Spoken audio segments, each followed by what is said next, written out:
Assalamualaikum warahmatullahi wabarakatuh.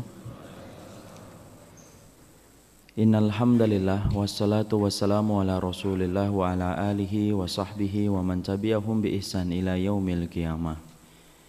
Jamaah yang semoga Allah rahmati dan Allah berkahi, alhamdulillah senantiasa kita bersyukur kepada Allah atas semua kenikmatan yang telah Allah berikan kepada kita selaku hambanya.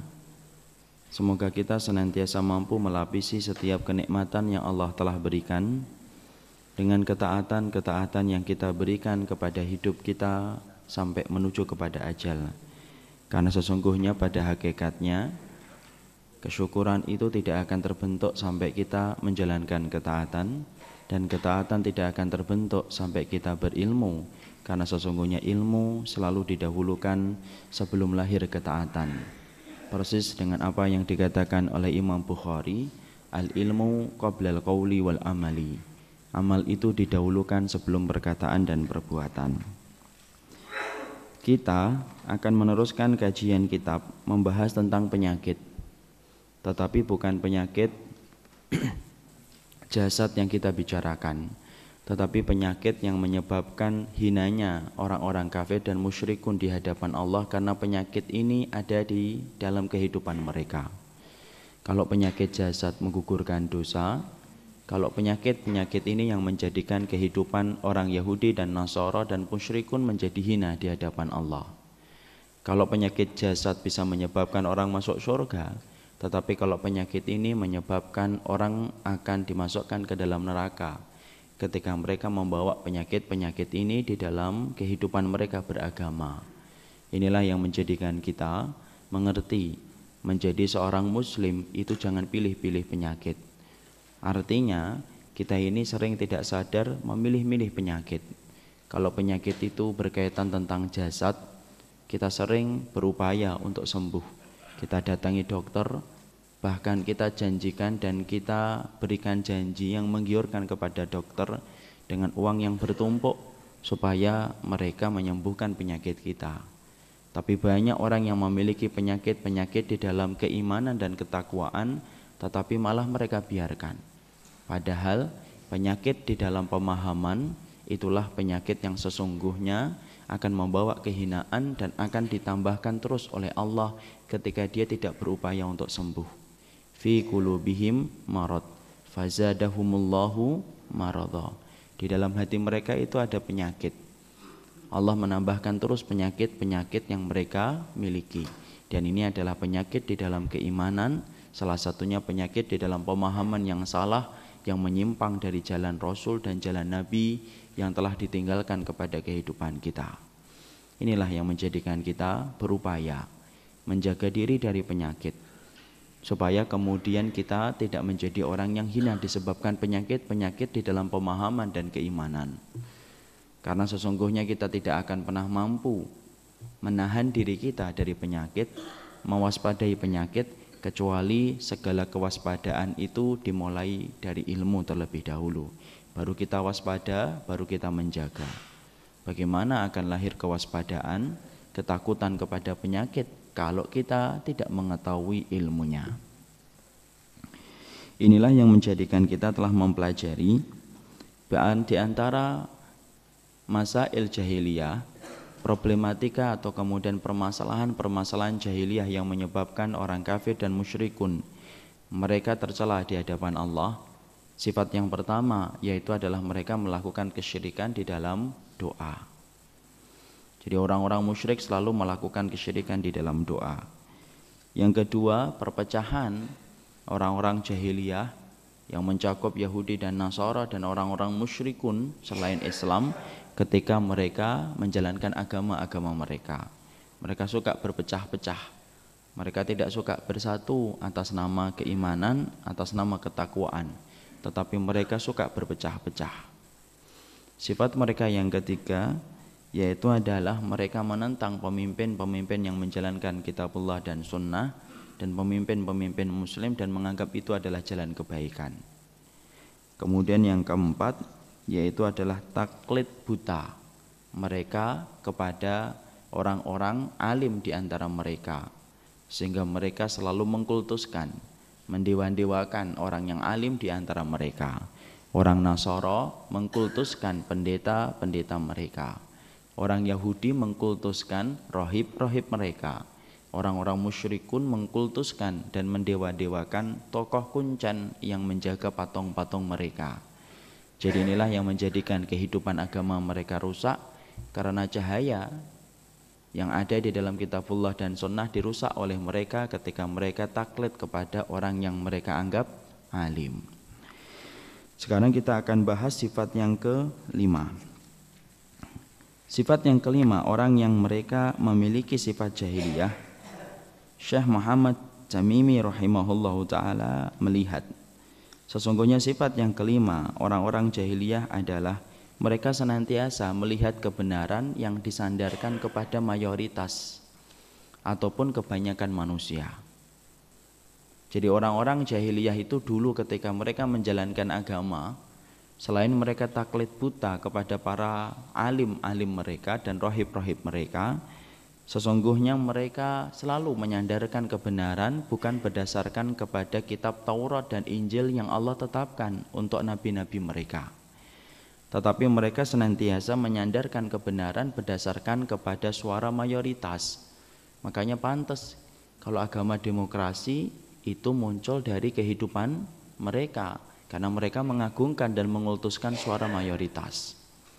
Kita tahu demokrasi bukan datang dari nabi, bukan datang dari para sahabat, tetapi datang dari orang-orang yang menyembah kepada patung, lalu berkembang di negara-negara Nasara dan negara-negara Yahudi, dan hari ini menjadi musibah ketika diterapkan kepada negara-negara Muslim.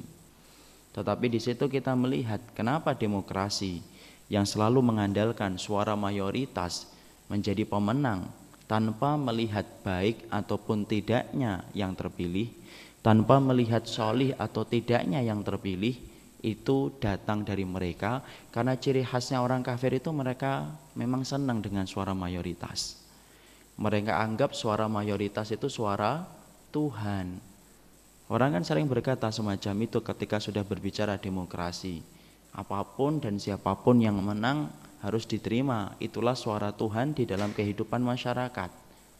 Jadi bagi orang-orang yang mereka bergelut dengan demokrasi, tidak ada ayat, tidak ada hadis, tuntunan dan bimbingan bagi orang yang sedang terbius dengan bius yang bernama demokrasi, selalu menyandarkan demokrasi kepada suara mayoritas.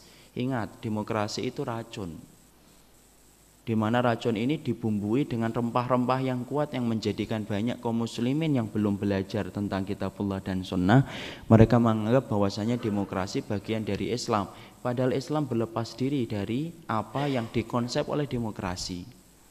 Karena memang Allah tidak pernah perintahkan kita untuk mengikuti kebanyakan manusia. Ayat yang sangat terkenal yang mungkin sering sekali diulang-ulang oleh para ustadz, yaitu surat Al-An'am 116. Allah kemudian berfirman, wa in tuti aksara man fil ardi yudilluka an sabilillah iyattabi'una illa dzan wa inhum illa yakhrusun. Kalau kamu mengikuti kebanyakan manusia, sesungguhnya kebanyakan manusia itu akan menyesatkan kamu dari jalan Allah yang lurus. Allah mengatakan dalam bentuk aksar di dalam surat Al-An'am 116. Aksar itu apa, Ustaz? Dalam bahasa kita, gramatikal adalah superlatif, sesuatu yang menunjukkan arti ter. Jadi kalau kamu ngikutin kebanyakan terbanyak di antara manusia, kalau kamu ngikutin sesuatu karena banyak orang manusia yang melakukan itu, yudhilluka an sabilillah. Ini jawab loh. Ada innya, ini nama in syartiyah. Yudhilluka ini jawab syarat. Artinya pasti mereka itu akan menyesatkan kamu dari jalan Allah yang lurus.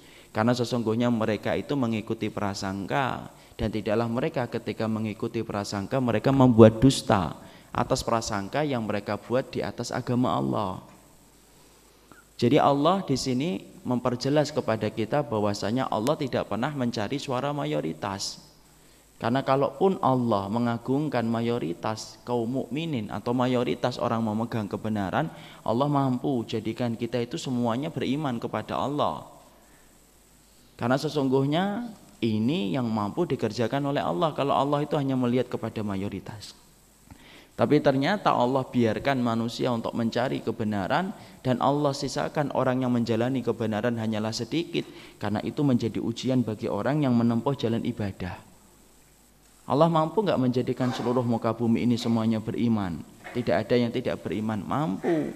Lau anna awalakum wa insakum wa jinnakum ala atqal qalbi rajulin wahidin minkum mazada fi mulki syai'an. Tapi kalaupun semua orang itu beriman, tidak hanya mayoritas, mutlak seluruh manusia satu suara untuk beriman sama Allah, ingat, Allah itu tidak nambah sedikit pun kerajaan yang Allah miliki kalau semuanya kita ini beriman. Karena Allah tidak butuh itu. Ya. Makanya Allah menggulirkan kisah-kisah di antara para nabi dan para rasul. Di antara para nabi dan para rasul itu rata-rata mereka adalah orang yang tertolak di antara kaum mereka sendiri. Bahkan Nabi sampai berkata, ada seorang nabi yang menyampaikan dakwah dan kebenaran yang Allah sampaikan setiap waktunya, dan mati dia tidak memiliki pengikut sama sekali di antara kaumnya.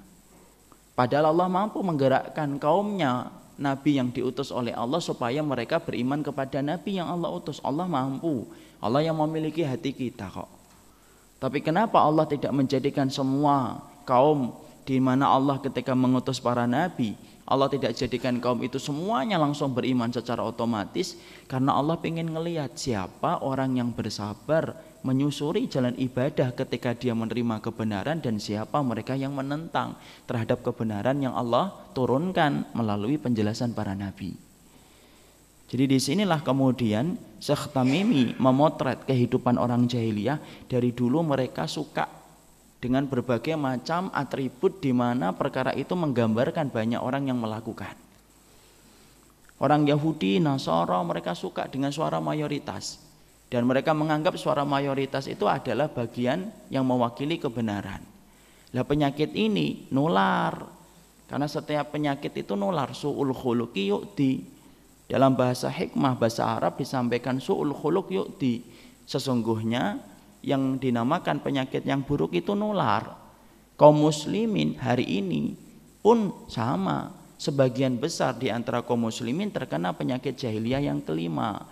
Mereka selalu menyandarkan kebenaran ketika melihat suara mayoritas. Kalau mereka melihat kebenaran disampaikan fulan dan fulanah, memakai dalil-dalil yang sahih, tetapi ketika mereka perhatikan suara kebenaran yang sampai kepada mereka, sedikit orang yang melakukan, minim sekali orang yang menjalankan, mereka langsung terbangun antipati untuk meninggalkan suara kebenaran itu, karena mereka tidak yakin apakah itu benar, karena sedikitnya orang yang menjalankan itu. Sudah berapa banyak Pak contoh kasus yang sering kita dapatkan cerita dari ikhwan-ikhwan, dari ummahat, ketika mereka menyampaikan kisah-kisah, memberikan nasihat kepada orang di sekitarnya. Kadang-kadang memberikan nasihat ini salah Pak. Jawaban orang yang diberikan nasihat selalu berkata, kalau memang ini salah, kenapa banyak orang yang melakukan? Karena sesungguhnya setan itu ngerti betul ini merupakan perkara untuk menjebak kebanyakan manusia sampai tidak sadar, kemudian dia mengikuti yang semacam itu. Karena memang fitrah kita itu senang dengan yang banyak. Fitrah itu senang atau tidak? Senang. Kita senang kalau kemudian apa yang kita selenggarakan ramai. Itu fitrah sebenarnya. Memang sesuai dengan jiwa. Tapi kemudian ternyata Allah nguji. Tidak semuanya bahwasanya yang benar itu ramai. Banyak sekali suara-suara kebenaran itu hanya diterima oleh sedikit orang. Ibaratnya menuju ke jalan surga itu berat, dan tidak ada yang mampu menanggung beratnya dan memikul beratnya kecuali adalah orang yang terpilih ketika dia bersabar. Orang yang sampai ke puncak Pak tidak pernah banyak. Tapi orang yang berada pada permukaan yang rendah itu jauh lebih banyak daripada orang yang di atas puncak gunung. Kenapa? Puncak gunung itu susah, sulit. Jalan terjal harus kita lewati, berbekal dengan tas-tas yang berat untuk membawa bekal kita. Tidak semua orang itu sampai ke jalan yang puncak di atas gunung. Kenapa? Jalannya terjal. Kalau kita sepakat bahwasanya menuju ke puncak gunung itu susah dan sulit, tidak semua orang mampu melewati beratnya ujian ketika menuju ke puncak gunung, apalagi ke surga, di mana surga itu jauh lebih berat dari apa yang kita bayangkan. Surga itu mahal, ikhwan.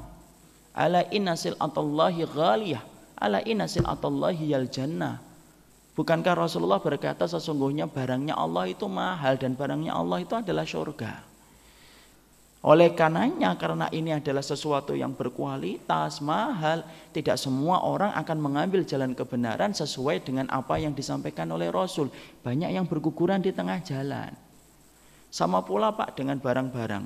Barang-barang itu semakin berkualitas ketika dia dibuat dalam keadaan terbatas, limited edition, itu yang punya sedikit. Karena apa? Harganya mahal. Kalau mobil Ferrari kita sepakat yang punya mungkin seluruh dunia cuma 100-200 orang yang kaya raya bisa membeli mobil itu. Surga pun sama, jauh lebih tinggi daripada Ferrari yang hanya dimiliki oleh seberapa gelintir orang.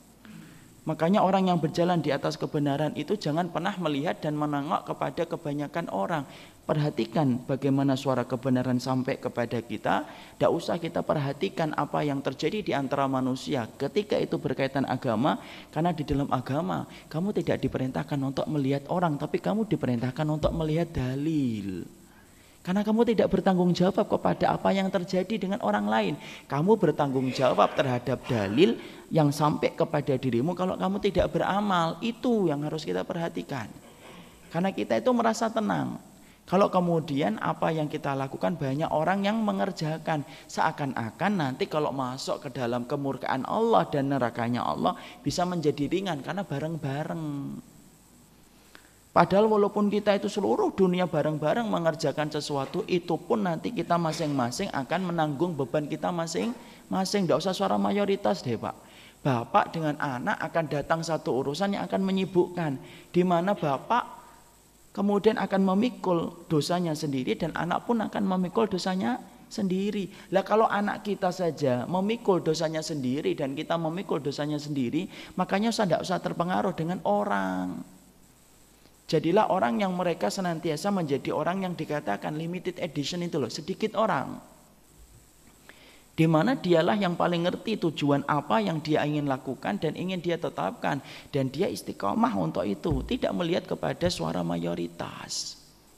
Sedikit, jangan buru-buru mengatakan jangan-jangan ini sesat nih sedikit. Tapi perhatikan suara kebenaran yang disampaikan, dalilnya bagaimana ini, riwayatnya bagaimana, rujuk kepada kitab-kitab yang mampu kita kuasai. Kalau Bapak belum mampu menguasai bahasa Arab, ya kuasai yang Indonesia, kaji. Oh ternyata benar dalilnya, sudah cukup. Pasang kacamata kuda, tidak usah peduli kanan kiri. Karena apa? Engkau yang bertanggung jawab di hadapan Allah ketika dalil telah terdengar oleh telingamu. Allah tidak akan pernah nanya apa yang dilakukan tetanggamu. Allah tidak pernah nanya apa yang dilakukan masyarakat kebanyakan. Tetapi Allah akan bertanya tentang dalil yang sampai kepadamu dan apa yang telah kamu kerjakan dari dalil itu.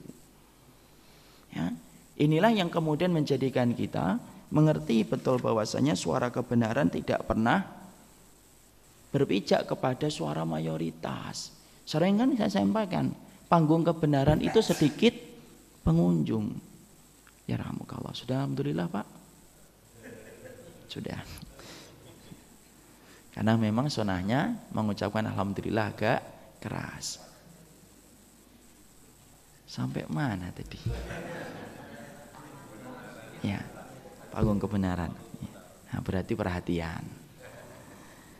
Jadi panggung kebenaran itu sedikit pengunjungnya, tapi banyak komentatornya. Yang menjalankannya dikit, tapi komentatornya banyak. Sebagaimana pemain bola yang main 22, komentatornya seluruh pengunjung gedung Bung Karno. Karena memang hakikatnya semacam itu. Sehingga ketika kita faham konsekuensi ketika berjalan di atas jalan kebenaran, maka kemudian kita jangan orang menjadi kagetan. Berarti kalau kita masih memperhatikan suara mayoritas, berarti kita masih awam. Kok kita masih ngelihat jumlah, itu masih awam, belum alim, belum jalan para nabi itu. Para nabi dan orang-orang yang sholih mereka telah mengerti bahwasanya pandangan mereka tidak diletakkan kepada kebanyakan orang, tetapi pandangan mereka menuju kepada surga. Sudah fokus kepada apa yang mereka tuju, mereka tidak pernah terpengaruh dengan suara mayoritas dan suara apapun di luar. Mereka jalan menuju kepada Allah. Karena itulah hakikat mereka ketika mereka telah diberikan oleh Allah hidayah. Hidayah itu yang menjadikan mereka tenang mengikuti jalan untuk sampai kepada keridhaan Allah. Jangan sampai Pak penampilan kita penampilan yang alim dengan berbagai macam sunnah yang telah kita lakukan, tapi gaya pemikiran kita itu gaya pemikiran orang awam. Penampilannya sudah bagus, sudah sunnah, sudah mendekati sunnah, tapi gaya pemikirannya itu gaya pemikiran awam, di mana dia selalu terpengaruh dan terganggu mayoritas dan minoritas orang yang ada di sekitarnya. Inilah yang kemudian menjadikan kita senantiasa memahami, jangan mengikuti gaya pemikiran orang-orang yang jahiliyah ketika mereka menyandarkan suara kebenaran datang dari mayoritas. Karena sesungguhnya Allah memberikan sifat orang kebanyakan itu apa sih? La yashkurun, mereka tidak bersyukur. La yu'minun, mereka tidak beriman. Bahkan di dalam surat Yusuf Allah sampai berfirman di dalam salah satu ayatnya, wa ma yu'minu aktsaruhum billah illa wa hum musyrikun. Coba. Bahkan sampai Allah pun memberikan sifat orang-orang kebanyakan ketika mereka beriman itu justru mereka berbuat syirik. Mari kita buka di dalam ayatnya. Surat Yusuf.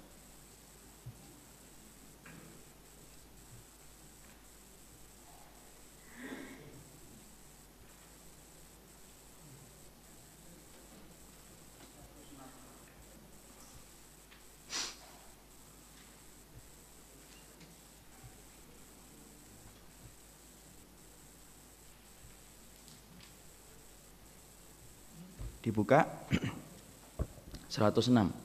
Dibaca Pak.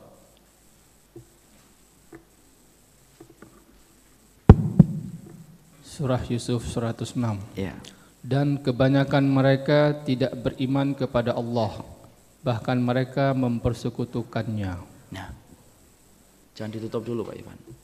Wa ma yu'minu aktsaruhum billah illa wa hum musyrikun. Dan tidaklah kebanyakan manusia, Allah menyatakan kebanyakan manusia beriman, artinya mereka itu hakikatnya banyak orang yang zahirnya beriman. Illa wa hum musyrikun, orang-orang yang kamu lihat kebanyakan beriman itu sebenarnya mereka berbuat syirik. Jadi Allah itu tidak pernah memberikan pujian kepada kebanyakan orang. Kalau kita perhatikan itu, perhatikan saja bagaimana metode Al-Quran ketika menjelaskan tentang suara mayoritas. Allah itu ketika menjelaskan tentang pemilik-pemilik suara mayoritas itu dalam keadaan yang tercela di hadapan Allah. Fasik, kebanyakan orang kafir, tidak beriman. Itu penjelasan dan metode Al-Quran ketika menjelaskan suara mayoritas. Coba bedakan dengan orang yang dianggap hari ini. Ketika orang sudah terkena racun demokrasi menganggap kalau dipilih banyak orang itu ya pasti baik. Nah ini pasti baik lah, wong dia menang kok. Padahal Allah justru malah sebaliknya. Nah, sekarang yang kita pakai apa yang lahir dari pikiran manusia atau apa yang turun dari arsy-Nya Allah. Ya kalau orang yang beriman ya dia memilih apa yang turun dari arsy-Nya Allah. Apa yang datang dari arsy-Nya Allah. Allah tidak pernah memuji kebanyakan orang loh. Sebutkan di dalil mana dan ayat mana Allah memuji kebanyakan orang. Tidak ada. Bapak perhatikan kalau kemudian nanti punya search engine Quran, ketik itu aksarun nas, pasti dalam kondisi-kondisi yang disebutkan oleh Allah itu hina. Allah ingin menanamkan kepada kita, kalau kamu sudah menempuh jalan yang lurus, berarti kamu harus siap sepi. Kamu harus siap berada di tengah kesepian, di antara keramaian manusia. Siapapun yang telah menetapkan kitabullah dan sunnah, berarti dia harus bersiap sepi di tengah keramaian manusia. Itulah yang Allah ingin katakan ketika Allah menjelaskan tentang hakikat suara kebenaran. Pengen jujur di kantor sendiri, pengen benar sendiri. Kemarin beberapa hari yang lalu Pak, ada bapak-bapak cerita anaknya nangis pulang dari sekolahan. Hanya masalah yang menurut kita remeh, tapi bagi kita kecil, tapi bagi mereka ternyata bukan urusan kecil. Yaitu adalah anaknya yang masih SMP, kemudian ketika olahraga dia memakai pakaian yang dibuatkan oleh ayahnya nutupin aurat. di mana auratnya laki-laki anaknya, yaitu nutupi lutut. Ternyata teman-temannya tidak ada yang suka, mengejek dia, dan gurunya pun ngingetin dia, kenapa kayak gitu nak? Pakai seragam yang telah diberikan sekolah. Anaknya memberikan jawaban, Pak, kan kata ayah saya ini memperlihatkan aurat. Ternyata dibawa ke BK. Lalu kemudian pulang-pulang nangis minta ke pondok anaknya. Padahal hanya kemudian menjalankan syariat yang menurut kita kecil. Nutupin aurat bagi laki-laki ketika kemudian di bawah lutut. Di antara seluruh teman-temannya satu kelas tidak ada yang kemudian kayak gitu. Teman-temannya ngejek aurat itu perempuan, bukan untuk laki-laki. Lagian itu siapa yang senang sama kamu? Macam-macam. Ya. Bapak ketawa, dia nangis. Jangan tertawa di atas penderitaan orang lain. Ini Masya Allah, hanya masalah sekecil itu pun kemudian kita mendapati sebuah kisah yang Allah pertemukan kita dengan kisah itu untuk ngambil contoh. Lah hanya untuk menjalankan syariat nutupin aurat sampai ke lutut hanya untuk laki-laki saja, ternyata anak SMP sudah merasakan beratnya. Dia sendirian di tengah keramaian manusia, sampai karena belum kuat dia minta, bisa ya kemudian pindah saja ke pondok. Itulah konsekuensi. Makanya sampai Allah katakan wa ma yu'minu aktsaruhum billahi illa wa hum musyrikun. Jangan menjadi orang yang kemudian cepat terbius dengan suara orang, senang, menjadi bangga ketika banyak, tetapi pada dasarnya kita khawatir dibilang sama Allah, sesungguhnya kebanyakan manusia itu menjadi musyrik. Allah jelaskan lagi di dalam surat Yusuf 103 atasnya. Yusuf 103.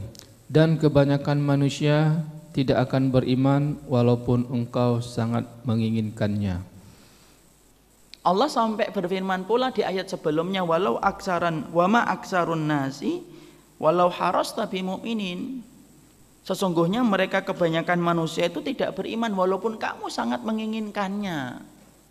Ini menunjukkan bahwasanya dakwah itu banyak sekali menemukan ujian dan hambatan. Tapi di sini kita paham, Allah tidak pernah meminta hasil dari kita, tetapi Allah melihat kepada perbuatan kita. Kenapa? Kalaupun kita menginginkan semua orang itu kebanyakan untuk beriman, kamu tidak akan pernah mampu menjadikan kebanyakan manusia itu akan beriman. Dan Allah mengatakan wama aksarun nasi walau harasta bimu'minin. Kalaupun kamu menginginkan semuanya mereka itu beriman, kamu tidak dapati kebanyakan mereka itu beriman. Mereka akan berbuat syirik. Mereka meninggalkan yang benar yang kamu sampaikan. Lah kalau Nabi saja mendapati di antara kaum yang mereka ditinggalkan, padahal Nabi itu turun dengan wahyu bimbingan Allah, di mana ilmunya adalah ilmu yang jauh lebih tinggi daripada ilmu yang kita capai, maka sesungguhnya kita pun harus siap untuk menanggung beban ini, beban yang berat ketika kemudian kita mendapati suara kebenaran sedikit orang yang mengambilnya. Jadi ketika kita berjalan di atas kebenaran, jangan sampai kita terkena penyakit jahiliyah, menyandarkan kebenaran ketika berdasarkan kepada suara mayoritas. Jadilah orang yang zahirnya sunnah dan pemikirannya sunnah. Jangan orang yang zahirnya sunnah tetapi pemikirannya pemikiran orang awam. Makanya Umar bin Khattab itu pernah mengambil pelajaran dari seorang pemuda. Ketika pemuda itu berdoa di Masjid Nabawi, dalam hadis riwayat Muslim, asar riwayat Muslim, pemuda itu berkata, ya Allah jadikanlah aku orang yang sedikit. Jadikanlah aku orang yang sedikit. Umar bin Khattab ketika mendengar doa itu lalu kemudian bertanya, kenapa doamu kok meminta menjadi bagian minoritas, orang yang sedikit? Kemudian disebutkan karena orang yang sedikitlah yang beriman, yang sedikitlah orang-orang yang bersyukur, yang sedikitlah itu yang mendapatkan surganya Allah. Maka setelah Umar bin Khattab mendapatkan jawaban telak dan jelas dari pemuda tadi, sampai Umar berkata, kullun nasi afqah min Umar. Semua orang itu ternyata lebih pintar daripada Umar. Karena ternyata Umar baru seakan-akan tahu kalau ternyata itu termasuk di antara kebaikan, meminta kepada Allah supaya kita tidak dimasukkan kepada mayoritas orang, tapi kita ingin dimasukkan kepada minoritas orang. Minta sama Allah Pak supaya kita menjadi orang yang sedikit, yang betul-betul beribadah kepada Allah. Tapi bukan berarti yang sedikit langsung menjadi acuan kebenaran. Ini juga jahiliyah. Yang sedikit pasti benar. Syiah mungkin saja menggunakan dalil itu. Pengikut-pengikutnya Syiah ngomong, kok kita dikit ya? Ya karena kita benar. Ini juga salah. Orang-orang Ahmadiyah mungkin juga menggunakan dalil ini. Kok kajian kita banyak dilempari? Iya, karena kita berjalan di atas kebenaran, ujiannya berat. Kok kita dikit nggak berkembang? Ya karena kita benar. Itu juga salah. Karena menyandarkan kebenaran kepada mayoritas dan menyandarkan kebenaran kepada minoritas tanpa merujuk kepada kitabullah dan sunnah, itu salah. Rujuk kepada kitabullah dan sunnah, dan kamu pasti akan dapati orang yang merujuk kepada kitabullah dan sunnah itu tidak banyak. Itu acuannya, bukan merujuk kepada banyak dan sedikitnya orang. Makanya sampai kemudian Imam Ibnu Qayyim mengatakan di dalam Miftah dari Sa'adah. Perhatikan apa yang dikatakan oleh Imam Ibnu Qayyim. Imam Ibnu Qayyim lalu berkata kepada kita di dalam Miftah dari Sa'adah juz yang pertama halaman 147. Dikatakan oleh beliau, fal mu'minuna qalilun finnas. Apa itu artinya? Fal mu'minuna qalilum minan nas. Orang-orang mukmin itu qalil, apa artinya qalil? Sedikit, minan nas. Mereka itu sedikit di antara manusia. Jadi yang betul-betul beriman itu sedikit. Yang kita katakan bukan beriman secara zahirnya saja loh. Yang betul-betul beriman kepada Allah, tidak ragu kepada Allah, berinfak dengan harta dan nyawa mereka, menjalankan perintah Allah dan meninggalkan larangan Allah. Jumlah mereka itu sedikit. Fal ulama'u qalilum minal mu'minin. Adapun ulama jauh lebih sedikit daripada orang yang beriman. Hari ini kan kita ngelihat para ulamanya aja sedikit. Ustadz aja sedikit apalagi ulama. Apakah ustadz belum tentu ulama? Belum tentu. Harus bedakan Pak ahlul ilmi dengan para ulama. Ahlul ilmi dengan ustadz. Ustadz itu hanya menyampaikan. Kalau ahlul ilmi adalah punya standar-standar tertentu yang dia kuasai dari ilmu yang syar'i, itu namanya ahlul ilmi. Kalau di Indonesia ada enggak? Menurut Ana enggak ada. Semuanya yang di Indonesia itu ustadz. Kenapa? Menyampaikan di buku, menyampaikan lagi. Itu ustadz. Tapi kemudian ulama itu yang betul-betul ahlul ilmi. Rasulullah kemudian mengatakan fal ulama qalilun minal mu'minin. Ulama itu jauh lebih sedikit daripada orang yang beriman, apalagi di akhir zaman. Sudah ulamanya campur-campur. Ulama su' yang menyeru kepada pintu jahanam itu jauh lebih banyak daripada ulama robbani yang menyuruh kepada kitabullah dan sunnah. Ada enggak ulama jahanam? Ada, nanti kita bahas kapan-kapan. Bagaimana sifat-sifat para ulama du'atun ila abwabi jahannam. Ada dai-dai yang dikatakan di dalam hadis Hudzaifah ibnul Yaman yang menjadi tanda akhir zaman dan fitnahnya, dai, tetapi tidak menyuruh kepada surga, tetapi dai yang menyuruh kepada api neraka. Sedikit lagi, ustadz aja sedikit Pak. Coba bandingkan hari ini. Ustadz dibandingkan kebutuhan umat, jauh lebih sedikit. Ini loh yang kita kemudian harus sampaikan. Saya sampaikan kemarin di beberapa masjid. Kewajiban kita ini harus menciptakan kader. Ini sedikit keluar. Karena hari ini Masya Allah tantangan yang akan dihadapi oleh anak keturunan kita jauh lebih berat daripada apa yang akan dihadapi oleh kita.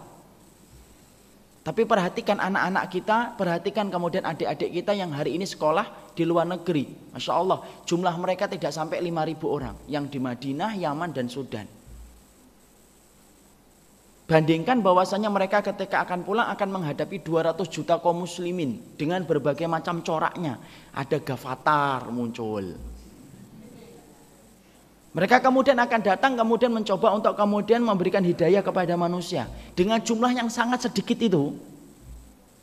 Makanya saya selalu ingatkan ke banyak masjid, tolong masjid itu bukan hanya memperhatikan penampilan fisiknya, tapi masjid itu ikut bertanggung jawab bagaimana menciptakan kader yang akan menjadi mercusuar ilmu bagi umat.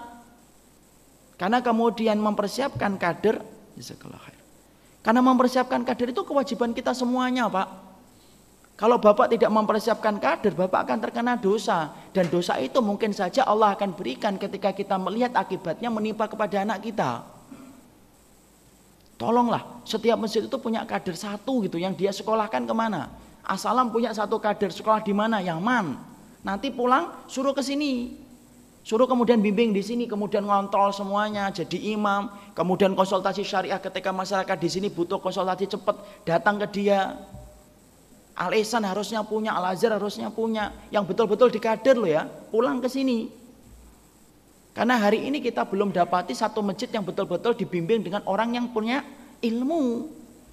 Rata-rata satu masjid itu kemudian ustadznya jauh dari masjid itu. Kadang-kadang ustadznya dekat dengan masjid, masjidnya tidak cocok dengan ustadznya. Kan? Makanya kemudian curcol ya ustadz, enggak, contoh. Kadang-kadang saya kalau ngasih contoh itu di belakang curcol ustadz, enggak curcol. Jadi inilah kewajiban kita supaya apa, setiap satu masjid itu dibimbing dengan orang yang betul-betul berilmu. Apa kita enggak rindu? Saya itu sering membayangkan indahnya masjid di Jakarta yang jumlahnya sampai berapa itu 5.000 lebih. Lalu setiap masjid itu kemudian ada orang yang betul-betul menguasai kunci-kunci syar'i. Sehingga kemudian komunikasinya itu gampang. Kalaupun ada perbedaan-perbedaan dikit, nggak usah kemudian jamaahnya itu kemudian tahu dulu, sampai kemudian orang-orang yang tahu tentang kunci syar'i kemudian membicarakan bagaimana membahasakan kepada umat. Karena apa? Biasanya orang yang semakin belajarnya banyak, merujuk kepada kitab terdahulu itu semakin banyak, semakin kemakrufannya itu menjadi lebih besar. Kan enak kalau masjid itu kemudian semuanya sudah dibimbing orang yang berilmu. As-Salam sudah ada orang yang berilmu satu, Al-Ihsan sudah ada. Al-Ihsan dari mana misalkan? Tamatan Sudan, sini tamatan Yaman, sana tamatan Madinah, sana tamatan Libya. Dan betul-betul fungsi. Nah itu kerjaan kita ini. Kalau kemudian sekolah di Libya mungkin gratis, di Madinah mungkin gratis. Sudah dikasih bulanan 100-200 real. Tapi yang di Yaman, Sudan, mereka juga tempat-tempat yang sangat luar biasa untuk belajar Islam. Tapi kebutuhan mereka sehari-hari besar. Banyak di antara anak di antara kaum muslimin yang pinter-pinter Pak, tapi terkendala dengan dana. Ada itu di antara adik kelas saya, pinternya luar biasa Masya Allah. Sampai kemudian disekolahkan oleh beberapa jamaah sekarang di Sudan, Masya Allah. Hafal Quran, ribuan hadis. Kalau ditanya tentang kitab, kayaknya menyebutkan nama makanan saja.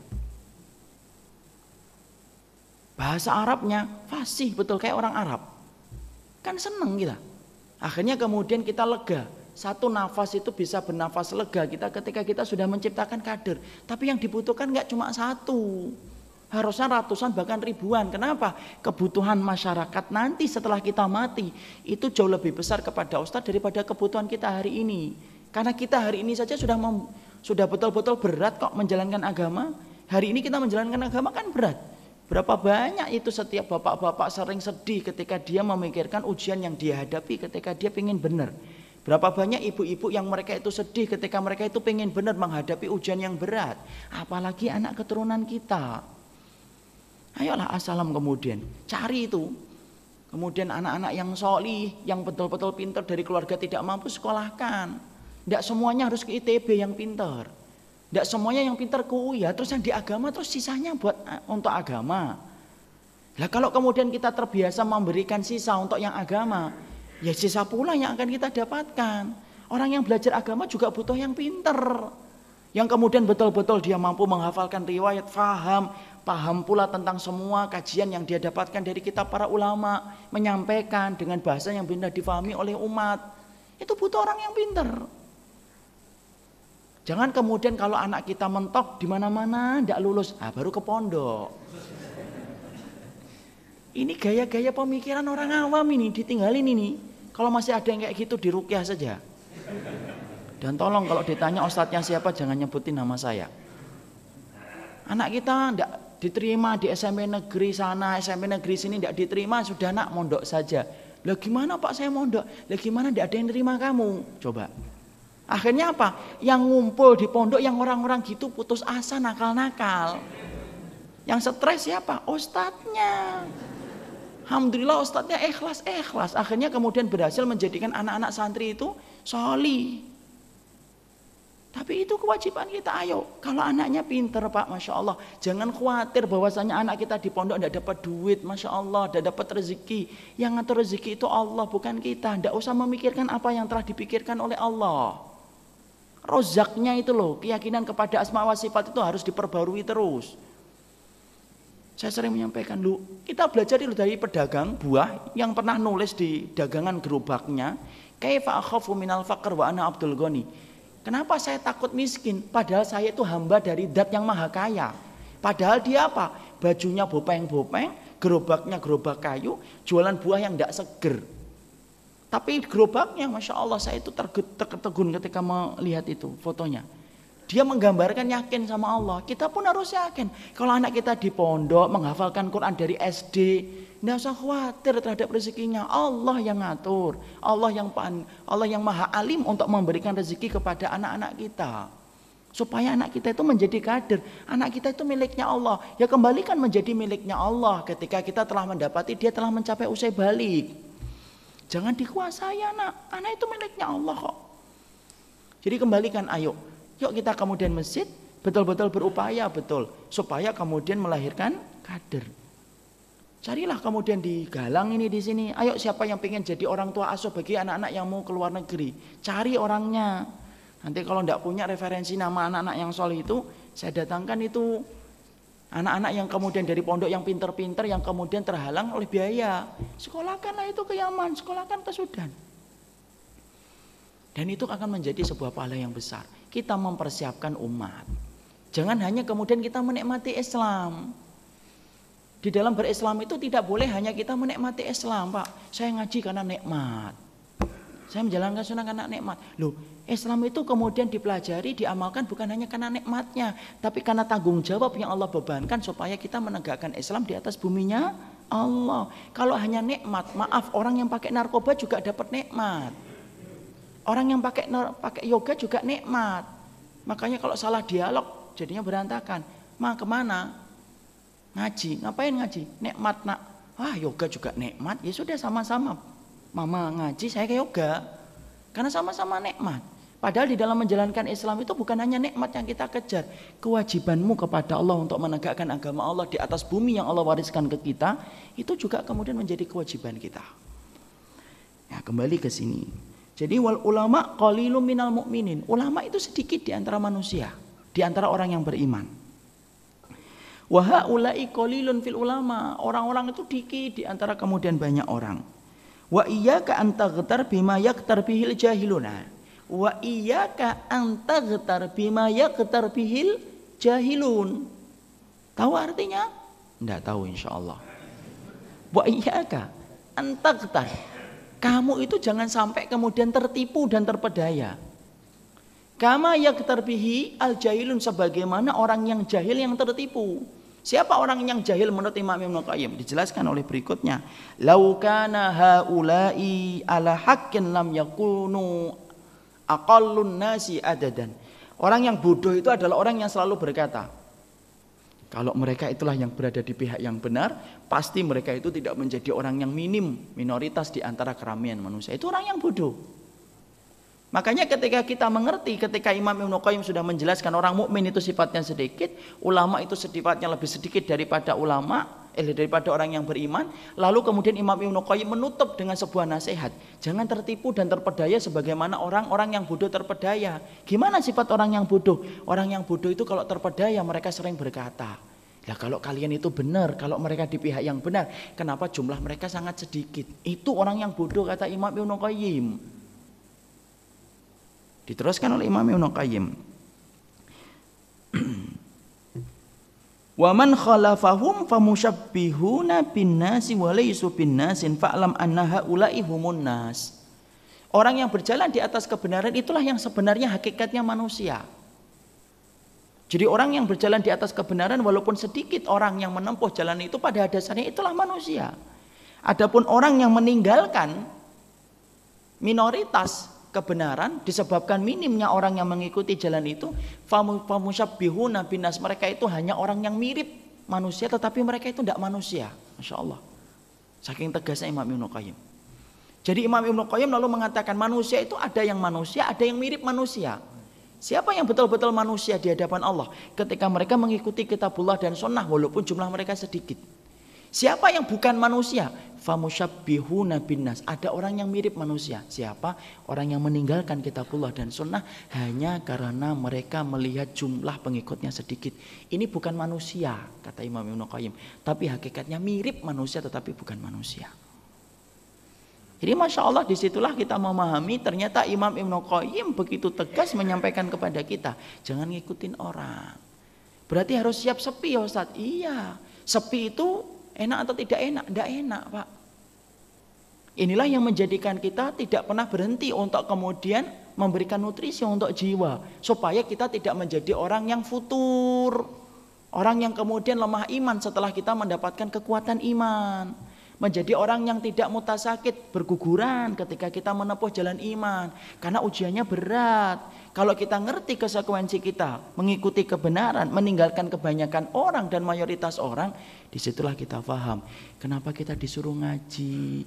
Supaya jiwamu kuat, walaupun kamu berada di tengah kesepian manusia.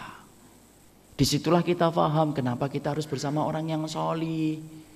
Jangan mudah berpecah-pecah. Sudah jumlahnya sedikit, cakar-cakaran, bermusuhan. Ya kalau kita sudah ngerti kalau kita jumlahnya sedikit, ayolah saling memberikan udzur kepada saudara kita kalau ada sesuatu masalah yang terjadi. Terutama di masjid, terutama di antara komunitas-komunitas kajian ilmu.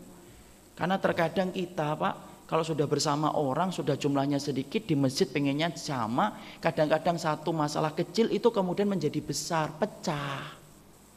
Saya ingatkan, siapapun yang hari ini bersama dengan kita, mereka itu bukan nabi dan mereka bukan rasul. Mereka manusia biasa yang terkadang punya kesalahan. Tapi selama kita dan mereka punya visi yang sama menuju kepada Allah, berpijak kepada pemahaman nabi dan para sahabat, sabar kalau mendapatkan kekurangan dari mereka, jangan suka berpecah. Karena apa? Sudah sedikit jangan dibuat lebih sedikit lagi. Maklumi Pak kalau kemudian ada sedikit kekurangan. Ya, karena apa? Kalau kita mencari manusia yang betul-betul sempurna, tidak mungkin. Sama dengan kita itu mencari air yang bersih, betul dari kotoran, tidak ada. Sampai dikatakan, kalau kita ini mencari air yang bersih, dhamita wa ayyun nasi tasfu masyaribuhu. Kalau kamu itu mencari air yang bersih, yang tidak ada sama sekali kotorannya, kamu akan haus. Tidak ada itu kotoran yang bersih, betul dari. Tidak ada itu air yang bersih dari kotoran 100%, tidak ada. Pasti ada 1, 2, 3 yang kemudian nempel di air itu. Sampai Fudail bin Iyad mengatakan, man talaba akhan bila aibin, baqiya bila akhin. Orang yang hidupnya hanya mencari saudara yang tidak ada kekurangan, maka dia akan sendirian sampai mati. Jadi kalau kemudian kita ngerti, ini sedikit nih yang berjalan di atas kebenaran. Ya jangan kemudian kita memperlebar dan memeruncing masalah yang dibenarkan oleh syariat. Oh dalam syariat dia benar, ada pendapatnya, saya juga ada benarnya. Maklumi dalam hal yang dibenarkan oleh syariat. Supaya kelompok yang sedikit ini ketika meretah jalan menuju kepada hidayah Allah, tidak kemudian menjadi lebih berat ketika kita memperkeruh suasana dengan kita mempersedikit orang yang berjalan menuju kepada Allah.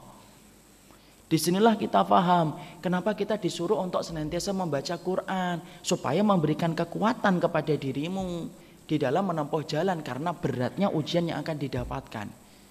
Jadi Masya Allah, ketika kita sudah dijelaskan oleh Allah jumlah pemilik kebenaran itu sedikit, barulah kita paham kenapa disuruh ngaji, kenapa disuruh kumpul sama orang yang solih, kenapa disuruh untuk membaca Quran supaya ketika kita sendirian kita kuat.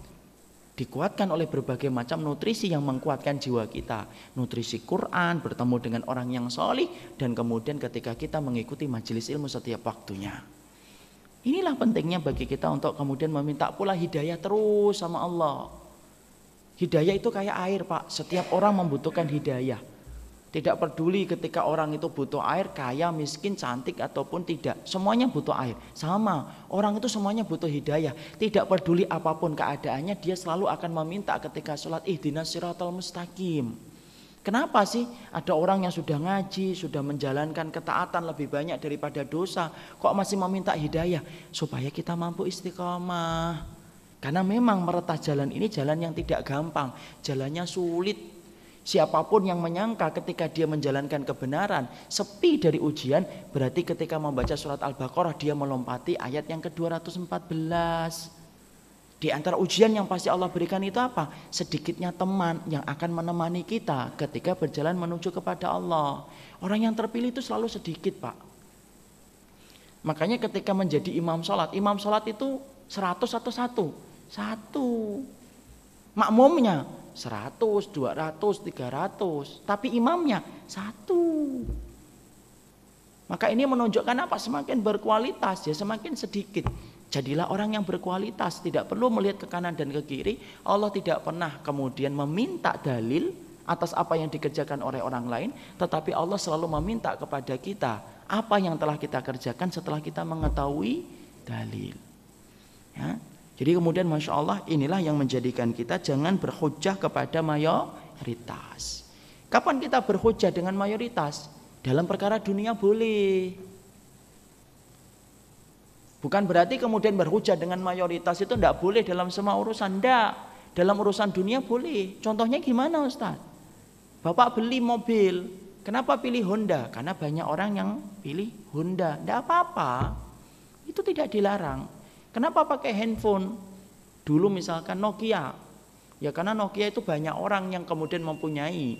Kalau dijual lebih tinggi atau dijual terjaga harganya, tidak terlalu jatuh, tidak apa-apa.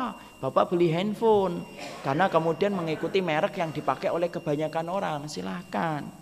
Kenapa suka dengan soto yang ada di Galaxy? Ya karena banyak orang yang beli, ikut, silahkan. Dalam masalah dunia tidak ada larangan selama itu tidak merabrak halal dan haram. Kita suka dengan mobil warnanya putih karena sekarang ngetrennya putih. Sudah tidak apa-apa. Allah tidak menyalahkan selama yang di dalam masalah dunia tidak melabrak kaidah halal dan haram. Jadi ngikutin mayoritas dalam urusan dunia, dalam perkara-perkara perneknya dunia tidak apa-apa. Kenapa sih kamu bangun kok minimalis tidak bergaya Spanyol? Karena hari ini gaya Spanyol itu kelihatan rumah tua. Saya pinginnya minimalis, silahkan, tidak apa-apa itu. Dalam urusan dunia yang sifatnya tidak ada hubungannya dengan ibadah, maka itu tidak boleh. Maka itu boleh dengan menggunakan suara mayoritas. Bapak beli properti di salah satu tempat karena di situnya banyak orang yang punya, cepat di dekat masjid juga misalkan. Bapak beli di situ, tidak apa-apa. Kenapa kamu pertimbangannya beli di situ? Pertama istikharah, yang kedua saya ngelihat banyak orang yang suka. Tiba-tiba nanti kalau tiba-tiba saya ditakdirkan butuh uang, saya cepat menjualnya. Boleh, tidak ada masalah. Dan Allah tidak akan memberikan hisab atas pilihan di dunia dalam perkara yang kita berdasarkan kepada mayoritas. Tapi Allah akan menghisab kita dengan adab yang pedih ketika kita memilih kebenaran berdasarkan mayoritas. Itu sama saja menuduh Allah itu tidak benar. Jadi barang siapa yang kemudian mereka itu memilih kebenaran berdasarkan suara mayoritas, berarti dia tidak sadar. Dia menuduh Allah tidak benar. Kenapa? Kalau dia dapati Allah mengatakan ini berbeda dengan suara mayoritas, dia tinggalkan Allah, dia memilih suara mayoritas. Dan sejak kapan suara mayoritas itu menjadi suara Tuhan? Masya Allah, hati-hati, itu ucapan syirik yang harusnya tidak keluar dari lisan seorang muslim. Ini yang kemudian kita bahas, sifat kita yang kelima. Apa sifat yang keenam? Sifat yang keenam adalah berhujjah dengan para pendahulu tanpa melihat dasar. Bagaimana ini? Nah, kita kaji insya Allah 2 pekan lagi. Jadi sifat yang keenam, berhujjah dengan para pendahulu. Sebenarnya ini sering kita kaji, tapi nanti kita akan kaji dengan contoh-contoh yang lebih konkret, sebagaimana kisahnya Musa bersama Fir'aun dan kisah penolakan Fir'aun bersama Musa itu kenapa? Wallahu a'lam bishawab. Ini yang dapat saya sampaikan di dalam pertemuan kali ini. Semoga Allah memberikan kepada kita keberkahan. Jadilah kita orang yang berpenampilan sunnah, berpikiran sunnah. Jadi kalau kita sudah kemudian berpikiran yang alim, maka harus siap. Jalan kebenaran itu sedikit orang yang menempuhnya, karena panggung kebenaran itu sedikit pengunjungnya, banyak komentatornya. Semoga kita senantiasa dikuatkan oleh Allah di dalam kebaikan, dan Allah meneguhkan kita. Dan yang kita minta adalah istiqamah. Karena sesungguhnya yang paling berat di dalam kita menempuh jalan kebenaran adalah istiqamah. Berapa banyak orang yang di awal kehidupannya beribadah menjadi orang yang surplus di dalam iman, Tapi di akhir menjelang kematiannya tidak mampu mendapatkan keimanan disebabkan tidak kuat menanggung beban keimanan itu ketika akan meninggal dunia. Yang kita khawatirkan, kita menjadi orang yang berbalik arah ketika menjelang mati. Inilah yang menjadikan kita pahami sifat kebenaran dan jadilah orang yang istiqomah, minta terus hidayah kepada Allah supaya hidayah itu memberikan dan melapisi keimanan kita dengan istiqomah. Ini yang dapat saya sampaikan, kita buka dengan pertanyaan. Biasanya Pak Arif di sini, kok pindah? Pak Arif kok pindah situ, Pak Arif? Golongan kanan, bentar. Ya, Pak Ustadz, saya mencoba untuk memahami. Saya minum teh ya Pak ya? Ya, silakan Ustadz. Kalau bisa kita juga disiapin juga nih, soalnya kedinginan juga. Lain kali disiapin juga tehnya supaya adil. Saya nggak jadi minum teh deh kalau gitu. Sorry Ustadz. Ini saya mencoba memahami kajian ini ya. Sepertinya agak dalam juga, masih agak bingung Ustadz. Tadi di awal-awal Ustadz menjelaskan mengenai demokrasi.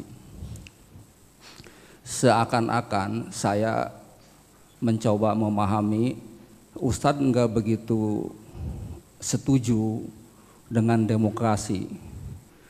Jadi kalau kita semua ikut dengan tidak setuju itu, berarti yang sangat senang orang kafir. Jadi misalnya Pak Ustadz ya, misalnya nanti sebentar lagi akan ada pemilu kada wali kota Bekasi.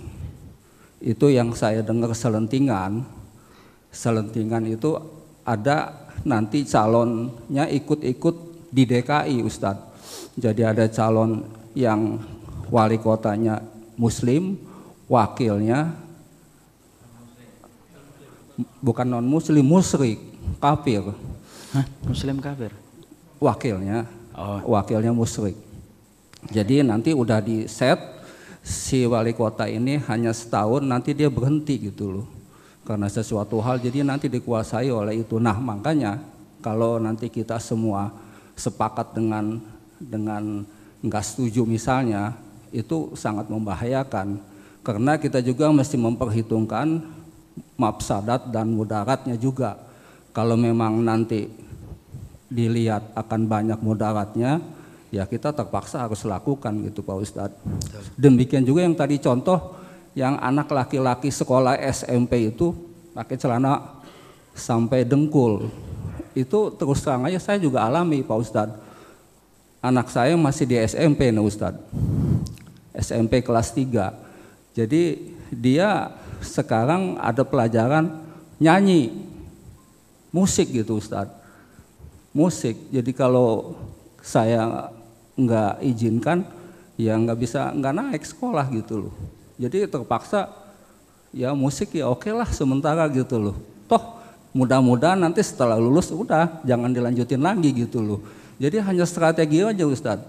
Jadi jangan karena gara-gara kita terlalu fanatik atau apa, udah nggak usah ikut, ya nggak sekolah Ustadz. Jadi saya berprinsip ya oke lah, ikutin dulu musik nggak apa-apa dulu, jalankan dulu, mudah-mudahan setelah itu stop gitu loh. Setelah lulus ya selesai, begitu Ustadz. Itu namanya strategi juga gitu loh. Jadi kita harus punya strategi juga. Jangan hanya bicara sunnahnya juga gitu, tapi strategi juga perlu gitu loh. Jadi oke lah salah sedikit tapi untuk kebaikan gitu Ustadz. Nah, itu yang pertama, itu hanya ini aja. Baru yang pertama ya? Masya Allah. Satu aja. Sebetulnya ada banyak Ustadz nih, waduh paksa nunggu 2 minggu lagi nih. Satu aja Pak Arif, biar yang lain kebagian. Saya jawab dulu aja. Ya jawab dulu ya. Karena strategi harus dijawab Ya, dulu. ya, nanti lupa banyak soalnya. Ya. Jadi alhamdulillah dalam kesempatan hari ini kita punya waktu yang lebih longgar sehingga kita bisa membicarakan strategi yang disampaikan oleh Pak Arif. Sebenarnya Bapak, yang pertama adalah ketika saya menyampaikan masalah demokrasinya, saya tidak berbicara tentang paparan teknisnya, saya berbicara tentang sistemnya. supaya kita ngerti bahwasanya Islam itu barok, berlepas diri dari demokrasi. Adapun tentang masalah teknisnya bahwasanya di situ ada manfaat dan mandorot sebagaimana sebagian kaum muslimin melihat itu, kita sudah pernah mengkaji panjang tentang masalah ini dan saya pun tidak menafikan itu. Silakan bagi ada orang yang ingin untuk melakukan itu. Tapi yang penting adalah bagaimana kita jangan sampai kabur definisi tentang demokrasi itu sendiri. Bahwasanya demokrasi berdasarkan suara mayoritas. Maling kalau dipilih orang banyak ya jadinya baik. Kafir pun yang disebut dengan syarul bariyah kalau sudah dipilih mayoritas ya jadinya baik. Kita ketika terkondisi dengan kondisi darurah bukan berarti kita hilang rasa bencinya. Kalau kita hilang rasa benci itu iman kita dipertanyakan, Pak. Kenapa? Iman itu mengundang ghirah. Ghirah itu apa? Cemburu karena Allah. Bapak mengatakan cinta sama Allah tetapi tidak punya rasa cemburu karena Allah, itu berarti imannya dipertanyakan. Jadi misalkan gini, istri bapak cinta betul sama bapak, tapi walaupun sering bertengkar, tapi yang namanya istri kalau sudah cinta, tiba-tiba dia mendapati temannya ngomongin tentang suaminya, pasti istri itu akan marah dan berkata, kamu gak ngerti suami saya ngerti. Walaupun di rumahnya bertengkar sama suaminya. Kenapa? Cemburu itu yang menjadikan dia itu tidak rela kalau suami yang dia cintai itu kemudian dilecehkan sama orang lain. Sama, cinta kita kepada Allah itu tidak benar, Pak. Kalau kemudian orang mengatakan saya cinta sama Allah, tapi kita santai melihat kemudian berbagai macam kemungkaran itu dibantai di atas muka bumi. Ya tidak bisa. Kalau kamu cinta sama Allah itu benar, jujur, tumbuh itu rasa benci kita. Kalau kita ngelihat, oh ini meninggalkan kitabullah, oh ini menentang sunnah Rasulullah, itu otomatis terbentuk sendiri. Jadi jangan kemudian kita mengartikan bahwasannya mendefinisikan yang batil itu tetap batil, tidak ada yang berubah. Tentunya tataran teknisnya agak berbeda. Masalah kemudian bagaimana sikap kita di dalam demokrasi apabila kita di tengah satu kondisi antara pemimpin muslim dan kafir. Dalam masalah ini pun para kaum muslimin berbeda. Ada yang tetap mengambil sikap, tidak mengambil. Tapi dalam khusus masalah ini apabila kita berhadapan dengan pemimpin kafir dan muslim, saya pun tidak menyalahkan kalau ada orang yang memilih pemimpin muslim untuk menyelamatkan dari pemimpin-pemimpin kafirin.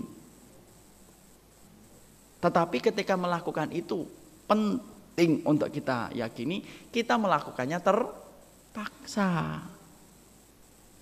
Karena tidak ada jalan lain saat ini. Ya sudah, tidak ada jalan lain, ya kemudian kita memilih kaum muslimin dengan harapan yang kita gantungkan kepada Allah. Moga-moga kaum muslimin ini yang betul-betul akan membawa kita menuju kepada arah yang lebih baik. Silakan.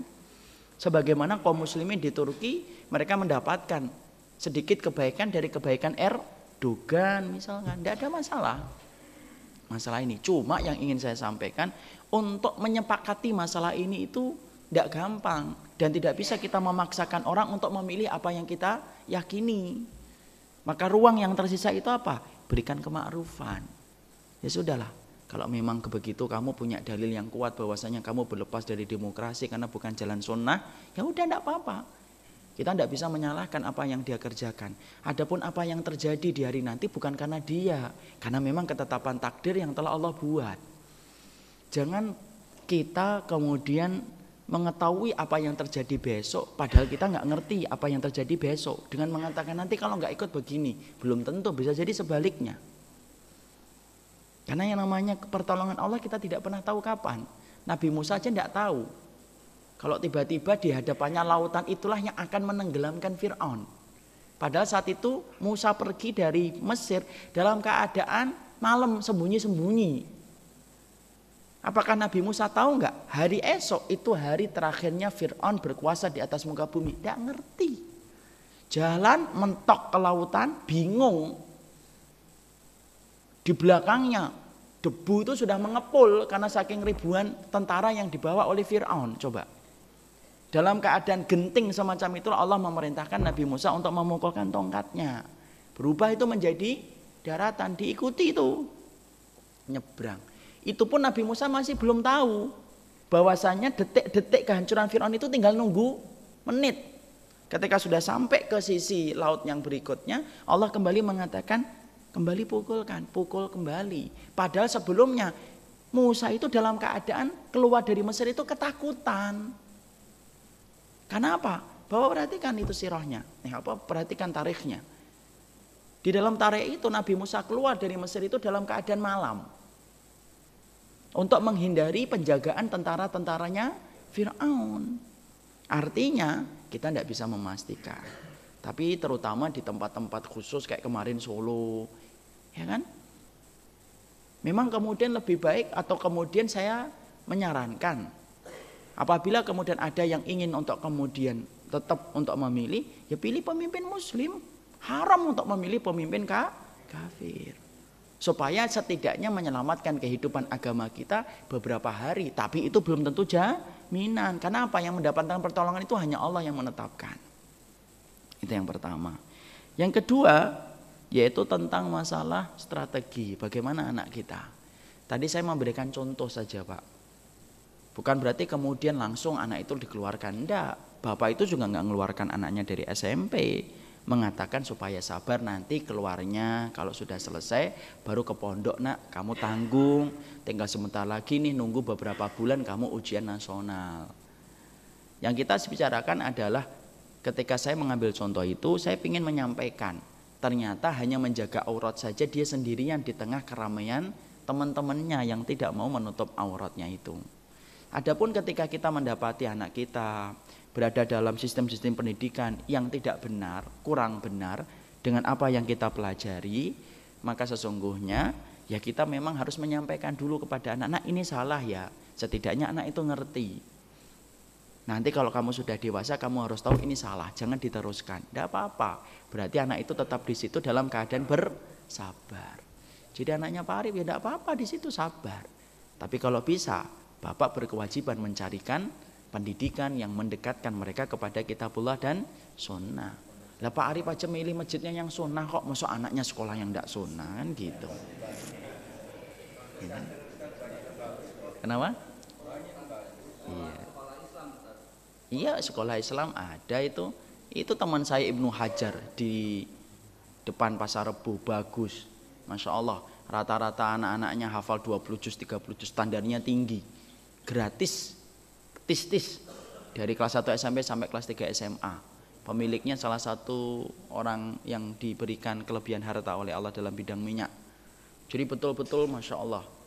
Di situ teman-teman itu di situ betul-betul santrinya itu terpilih dari seluruh Indonesia. Ada itu beberapa pondok yang ranking 1 ketika masuk situ tidak diterima karena tidak sesuai dengan kualifikasi mereka. Namanya itu pesantren Kafilah International Islamic School di depan Pasar Induk, gratis Pak. Itu contohnya. Banyak kok sekolah-sekolah yang kemudian insya Allah berkhidmah kepada agama. Saya itu sebenarnya ingin membangun juga, tapi melihat kemampuan dan waktu, saya tidak mau mengerjakan sesuatu yang tidak saya kuasai. Tapi saya prihatin karena banyak orang tua yang hari ini tuh bingung mencari sekolahan. Ada juga itu kemudian Iskarima di kaki gunung Tawangmangu. Kalau yang pengen SMA, itu rata-rata SMA-nya yang keluar dari situ hafal Quran. Kalau kita menyekolahkan dari SMP kelas 1, insya Allah dia tamat SMA sudah 30 juz. Bahasa Arabnya bagus, penguasaan kitabnya bagus, hafalan Qurannya bagus. Banyak di antara mereka yang masuk ke universitas negeri. Ya, karena kemudian mendapatkan akses tanpa ujian kalau hafal Quran. Ya, Masya Allah, banyak insya Allah. Cuma kita membuka mata lebih lebar, insya Allah akan tahu. Allah alam bisawab. Yang lain? Jadi, Pak. Saya kira cukup. Cukup insya Allah. Ada ibu satu, umahat ada satu umahat.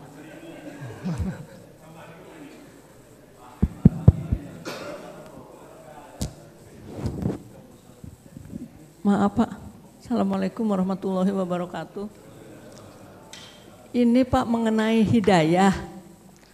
Mengenai? Hidayah. Iya Ibu. Hidayah itu semua orang sudah mendapatkan. Hanya dia membukakan hatinya atau tidak untuk menerima hidayah itu. Apakah benar, bagaimana pemahaman saya? Gitu, makasih.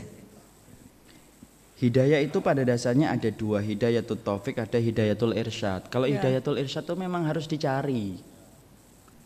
Makanya orang tidak bisa berapologi berkata, ayo sholat, belum dapat hidayah. Bukan tidak dapat hidayah, kamu yang tidak mau mendapatkan hidayah.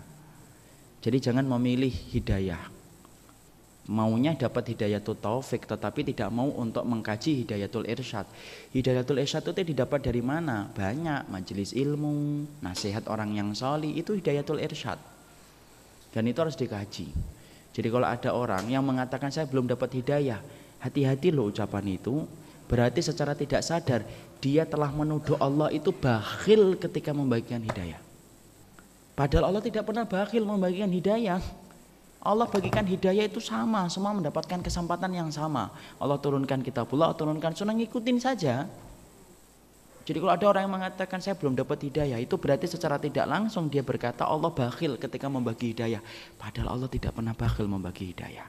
Orangnya yang enggan mendapatkan hidayah. Ya, Allah alam bisawab. Yang lain? Assalamualaikum. Assalamualaikum Ustadz, tanya satu. Iya, saya jawabnya satu kalau begitu. Tadi Ustadz, nggak tahu ini pantas nggak ditanyain di sini. Cuman tadi di awal kan Ustadz bilang kita perlu mengkader yang disekolahkan ke luar. Nah kebetulan memang niatan itu ada di saya dan saya punya juga calon-calonnya. Nah kira-kira network kesananya tuh atau referensi kesana tuh gimana Ustadz? Assalamualaikum warahmatullahi wabarakatuh. Frekuensi. Referensi. Saya kira frekuensi. Ibu yang semoga Allah rahmati, sesungguhnya ketika ibu sudah punya calon-calonnya, nanti tinggal sampaikan ke saya. Nanti saya akan berikan referensi-referensi untuk menuju ke sana. Untuk Yaman hari ini memang lebih baik dihindari dulu karena kondisi bergejolak. Bukan karena kita khawatir kematian, tapi kita mengkhawatirkan orang tuanya. Karena orang tua pasti akan sedih, banyak beban pikiran kalau pergi ke tempat-tempat yang sedang bergejolak. Tapi Yaman itu sebenarnya referensi ilmu sebenarnya. Berarti kita ke Sudan atau ke Mauritania atau Sudan. Ya. Kemudian kalau mampu ke Mesir, tapi kalau Mesir itu sudah banyak hal, campur-campur di Mesir itu. Ya kalau mampu ke Madinah dan Mekah.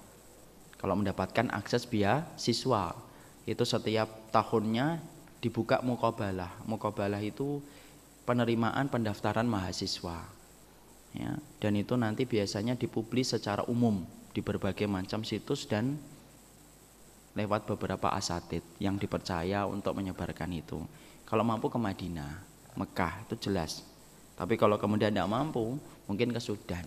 Sudan itu biaya per bulannya menyentuh 2 juta. 2 juta. Itu untuk yang S2. Tidak apa-apa, sekolahkan sekalian yang tinggi sekalian aja. Kalau bisa langsung doktor. Jadi betul-betul berkembang dia pulangnya. Ya, itu S2 itu 2 jutaan. Jadi kalau kemudian kita yang S1-nya 1,5 juta sampai 1.800.000 per bulannya. Tapi kan itu Masya Allah kalau kita mampu pikul 2 orang, 3 orang, 3 orang, 4 orang, Masya Allah ringan. Tapi pahalanya yang kita bayangkan, Masya Allah besar banget. Coba, Bapak dan Ibu apa enggak bergetar kalau kemudian orang yang kita kader ketemu sama kita komunikasi dulu sebentar, kemudian dia berangkat, kita siapkan tiketnya, dia pulang ternyata sudah hafal Quran. Berarti setiap dia susah payah ngafalin Quran, Bapak dapat pahala. Itu ketika baru menghafal Quran. Ketika nanti dia ngajar di pondok, mulailah dia dapat lagi. Ngajar di sini misalkan, dapat lagi kita. Dia ngomong qala Allah Ta'ala, ngalir lagi. Itu baru Qur'annya. Belum lagi hadis Rasulullah yang dihafalkan. Qala Rasulullah, dapat pahala lagi. Dia kemudian beramal atas apa yang dia baca di dalam Quran dan hadis, dapat pahala lagi. Jadilah orang yang pintar, berinvestasi amal. Salah satu investasi amal yang menggiurkan itu memintarkan orang menjadi dai di jalan Allah. Itu investasi yang paling cerdas. Ya, jadi kemudian nanti tinggal Ibu konsultasi ke saya, japri via WhatsApp.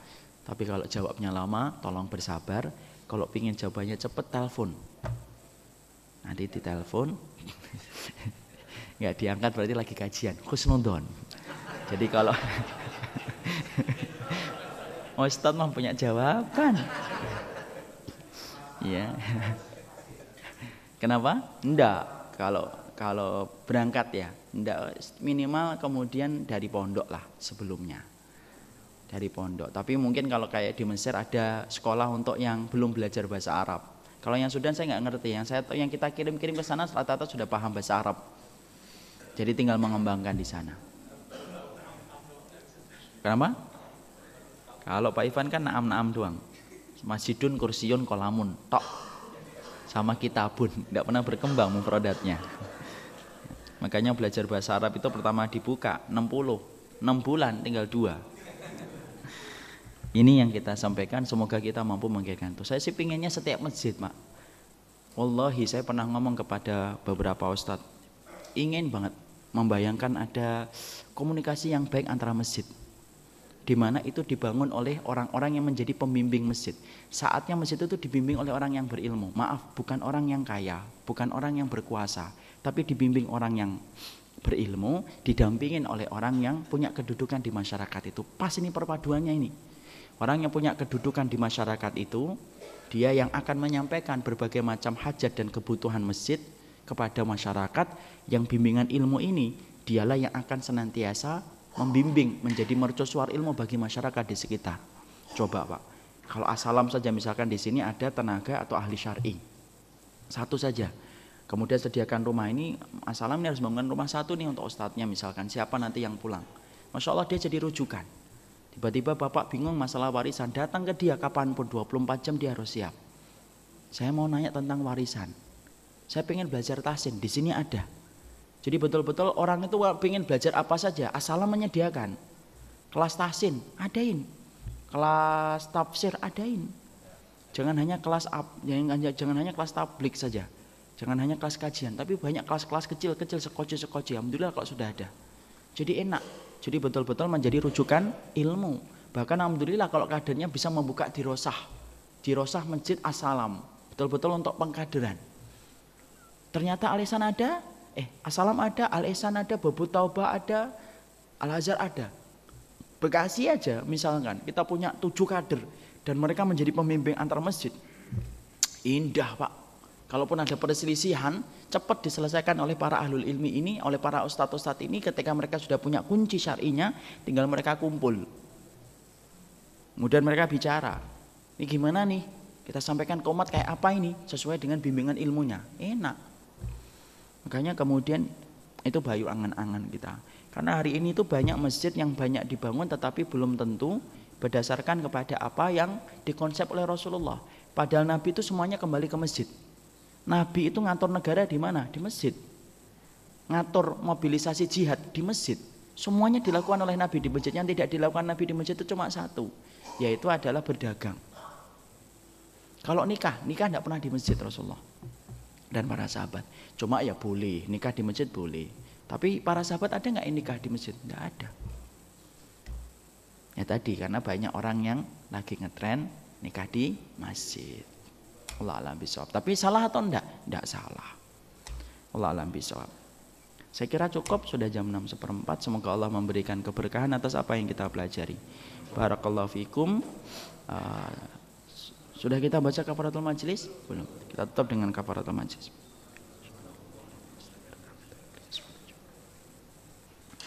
Assalamualaikum warahmatullahi wabarakatuh.